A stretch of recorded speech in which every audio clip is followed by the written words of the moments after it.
the disk. If you are able to distinguish 10 points, then the probability will be 1/10. If you are able to distinguish gross 1 points, then the probability will be 1/gross 1, infinitesimal, but always positive.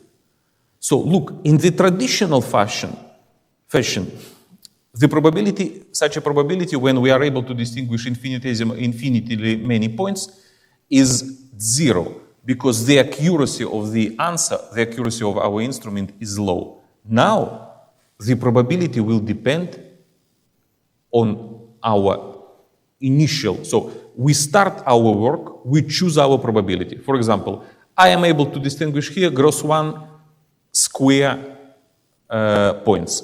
Then the probability will be 1/gross 1 square. Always positive, but infinitesimal, invisible before the new fashion. Then it is possible also to describe discontinuities, even if the discontinuities are infinitely far and have only infinitesimal jumps.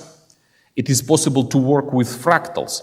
For example, here, this is the famous Cantor set. We throw out the central third part, then the central third part, and so on. What remains? If we sum up the series of the parts we have subtracted, then it is equal to 1. But it is possible to see that, for example, the initial point and the last one and these points remains. So, what can we say? We can say, but how many steps have you done? Now we are able to see in the infinity many different situations. We are able to distinguish one object from another. And if you have done gross 1 steps, then you will have at the end 2 power gross 1